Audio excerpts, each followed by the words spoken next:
छत्तीसगढ़ में नक्सली संगठनों के गढ़ में पहुंचकर केंद्रीय गृह मंत्री अमित शाह ने नक्सलियों से आत्मसमर्पण करने की अपील करते हुए यह जो कहा कि उनके समक्ष इसके अलावा और कोई उपाय नहीं है।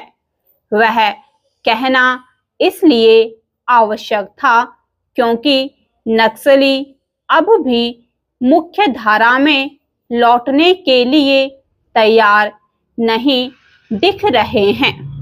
इन स्थितियों में यही उचित होगा कि उनके आत्मसमर्पण की राह खुली रखने के साथ ही उन पर निरंतर दबाव बनाए रखा जाए।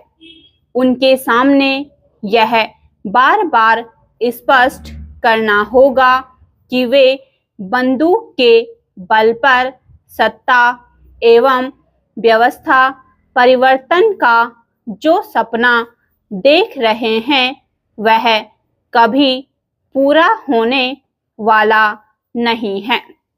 केंद्रीय गृह मंत्री पिछले कुछ समय से यह दोहरा रहे हैं कि केंद्र सरकार मार्च 2026 तक नक्सलवाद की समस्या को पूरी तरह खत्म कर देगी।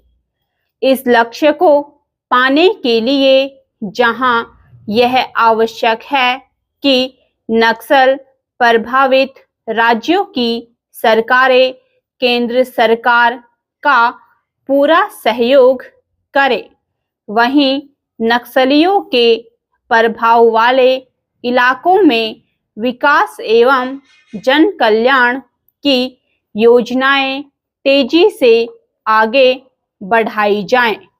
ऐसा इसलिए किया जाना चाहिए ताकि नक्सली संगठन और उनके वैचारिक समर्थक कहे जाने वाले तत्व यानी अर्बन नक्सल यह दुष्प्रचार न करने पाए कि दूर दराज के इलाकों में शासन विकास पर ध्यान नहीं देता।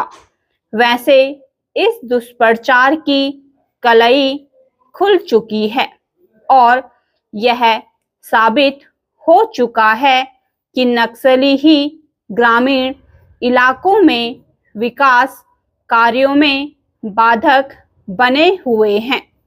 यह किसी से छिपा नहीं कि नक्सली किस तरह अपने इलाकों में सड़कें नहीं बनने देते और स्कूलों एवं अस्पतालों के निर्माण में अड़ंगा लगाते हैं।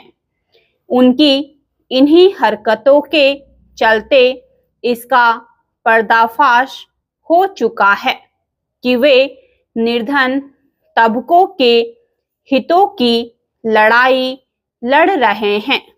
वास्तव में वे इन वर्गों के हितों की रक्षा में सबसे अधिक बाधक बनकर उभरे हैं और इसीलिए उनका प्रभाव कम होता चला जा रहा है।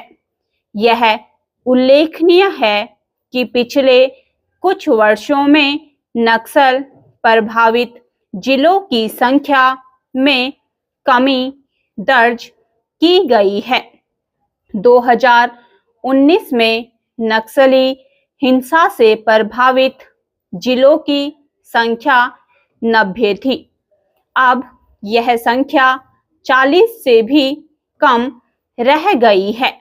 इस संख्या में और अधिक कमी तब आएगी जब नक्सलियों को यह महसूस होगा कि उनके छिपने के लिए कोई जगह नहीं रह गई है। शायद तभी वे अपने निरर्थक संघर्ष को विराम देने के लिए तैयार होंगे। जब तक वे ऐसा नहीं करते तब तक उनके खिलाफ कठोरता का परिचय देने में संकोच नहीं किया जाना चाहिए। स्टॉप।